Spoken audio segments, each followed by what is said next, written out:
I've had some amazing teachers. I definitely would not be doing or be who I am, especially if it wasn't from my English teacher that I had for the first half of secondary school. But the majority of the issues that I had with my teachers, if I had any, was always like, it was under a racial lens. It was never just a random incident. There was always racial undertones to it. I don't want to say it because I understand how hard teachers work, but the teachers were kind of completely useless when it came to anything to do with racism. Like my own example, in junior infants or senior infants, and I don't remember it at all, but my mom says I came home one day and I was crying, and she was like, "What happened?" And I explained that this boy came up to me and said that the reason I was black was because my mom didn't love me, so she left me outside in the sun to burn. But my mom had gone to the school and said, "Hey, I know you guys are used to this. You've never had kids of color in class. Maybe it's time that you start incorporating that into your curriculum and teacher training so that the adults in the situation are at least aware of what to do." And the teacher's response to that was, "Well, kids are mean." So it never really got addressed, but like that kid, that same boy, like 4 years later, was the first person to ever call me the N-word. And it was something that had that been squashed when we were children, like that would have never happened. There was definitely a difference in expectations. Say I would make a point, then my teachers would be surprised about how intelligent I was. And then I'm still dealing with it. I remember we were talking one day about feminism. We were in my 5th year English class.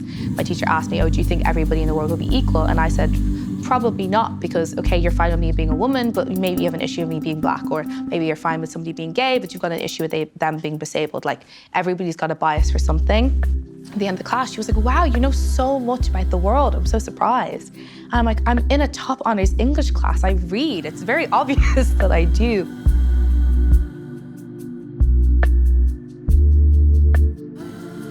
Ireland, because we were colonised by the UK, we tend to have this idea that we're not racist. Like we were never involved, but Irish indentured servants in the US could own African slaves. So like these are all conversations that can only begin to become possible once we recognise that Ireland definitely had a global impact. But I guess it's easier to judge other countries for what they've did than to recognise what we're doing here.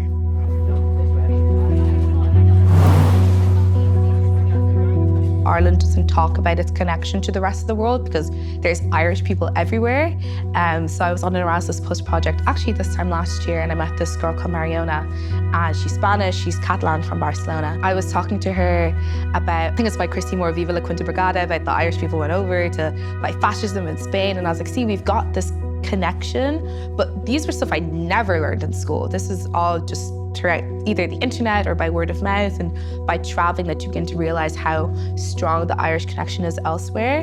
And I think if we talked more about that, it would probably make conversations about, like, say, racism and discrimination easier. But yeah, it's not addressed in school at any kind of discrimination outside of, I guess, the Holocaust really was not spoken about. So even slavery in the United States, we did not talk about, like, or even what was happening in Eastern Europe, like any kind of colonialism or colonial powers was just really not talked about at all. I guess it made it more infuriating trying to have these conversations, because growing up in a Zimbabwean household, I obviously knew about the impact of that, but then having peers who had no understanding of that was really hard.